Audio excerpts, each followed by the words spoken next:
Laura, I'm so angry that I'm practically shaking right now at what happened, at what these parents have to deal with. And just thinking that my daughter was murdered, and we put a commission in Florida together to look into all the failures. And this district in Texas didn't learn anything of what happened with my daughter. How hard could it be to have a single point of entry and armed policemen or highly trained teachers at the school? Even the single point of entry would prevent it.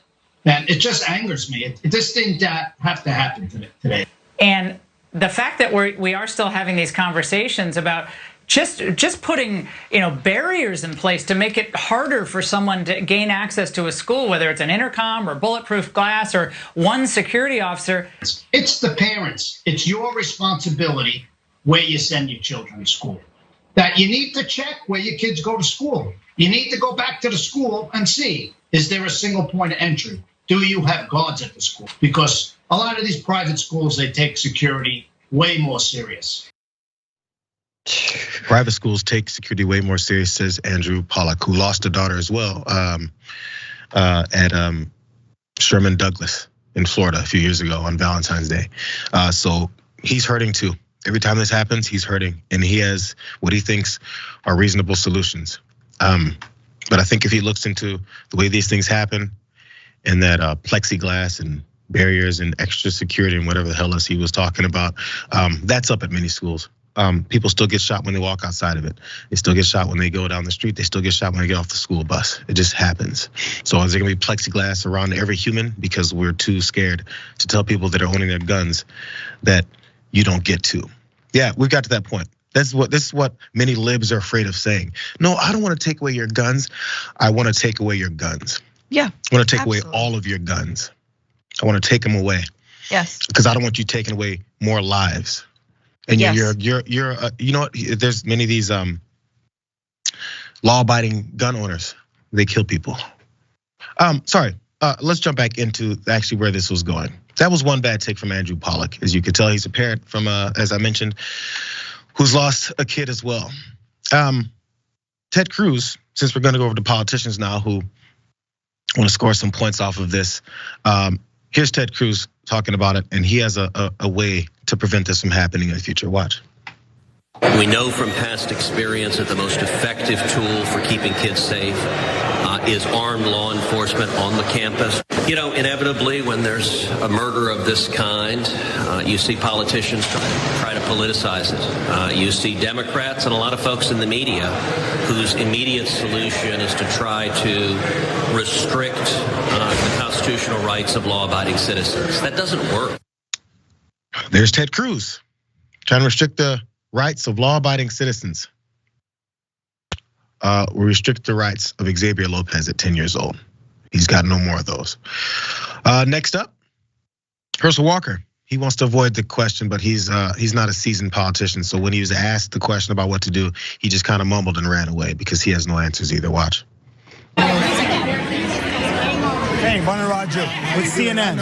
I know. Do you support any new gun laws in the wake of this Texas shooting? Do what now? Do you support new gun laws in the wake of this Texas shooting? What I like to do is see it and everything and stuff. I like to see it and everything. A favorite New Jersey? Thank you. He'd like to see it. He'd like to see some.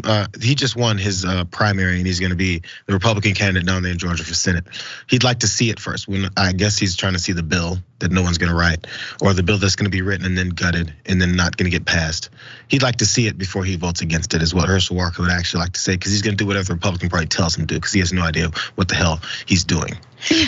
No, it's a perfect response. And that's exactly what every single politician, every single senator, although at least he had the decency, honestly, as a Republican, to not give thoughts and prayers, unlike so many senators who fail to do anything, unlike the GOP, unlike the senators like Ted Cruz, who are speaking at the NRA conference that's being held in Houston, Texas this weekend. You have no shame. These people have absolutely no shame. And they've decided, to your point, JR, that they would rather take your children away from you forever than you take their guns away.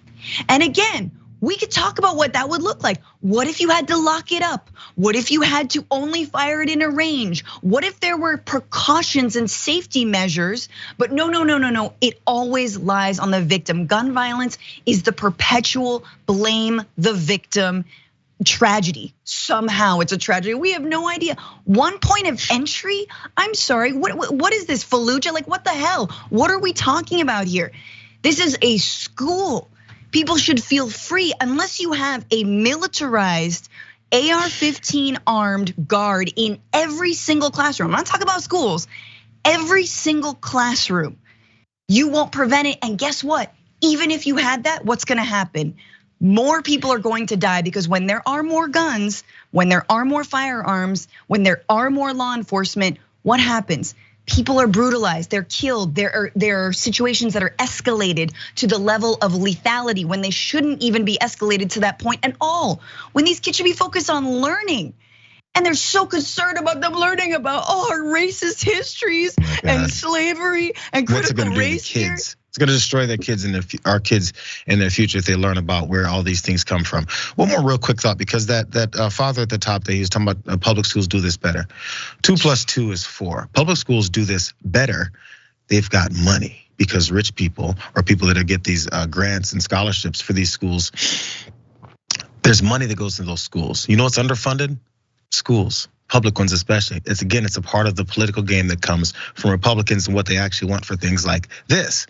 If you want your child to be protected, make more money. If you want to make more money, this ain't the place to do it because we have other restrictions in place to keep people's income down. We just know how these whole things work. Are you working on the minimum wage increases? Are you working on allowing people to have a chance to take maternity leave and then still get paid to a degree so they can take care of their children? Then after they get their child set up, they go back into the workplace? No, we don't have any of those types of things set up. One more thing, because this is also where it's going. Last clip here, you guys.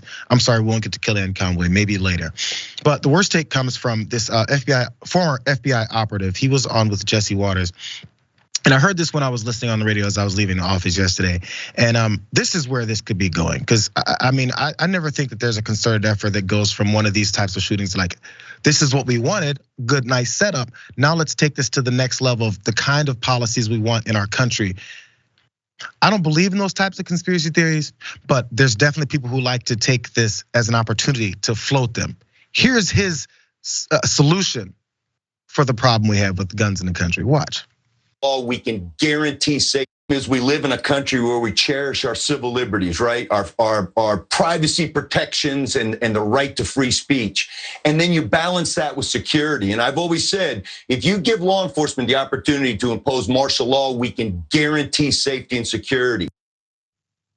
If you give law enforcement the opportunity to implement martial law, we can guarantee safety and security. That's where we're going. Well, at least that's where they would like to go. Are we gonna listen? Yeah, no, I mean, I'm sorry, that's fascism. That's straight up fascism. And you're deluded into thinking that because you get to have a high-powered semi-automatic rifle that you can openly carry into the grocery store, but you're one of the good guys, that somehow that's freedom. They want to institute martial law. So where is the freedom in that? This is fascistic. And by the way, all these hypocrites are making bank off of gun manufacturers, gun lobbyists, the NRA. We talked about grassroots gun owners. Oh, the grassroots go no, they understand. First of all it takes is Wayne LaPierre, the head of the NRA, to use all their dues money to buy himself some fancy suits and fly himself to his own private island or whatever the hell he did with all the money. To say nothing of the dark money that was used in 2016, probably funneled through them to the Republican Party, money originating in Russia. Who cares? Let's not talk about that. They are washed in money and they're washed in, honestly, the blood of innocent children, straight up. They cannot take all the mirrors down out of your home. All right, you should never be able to look at yourself again. Until anything happens. Also, by the way, you mentioned the NRA, the event on Friday. Every eye and ear should be on what these guys have to say. And should be judging every word that they say. I hope the pressure's on them. I hope they have to think about what is they're gonna say, what their applause lines they've got planned, and rip up that old speech and figure out what you're gonna say and what you're gonna try to tell the American people. There's reasons why you shouldn't be public enemy number one.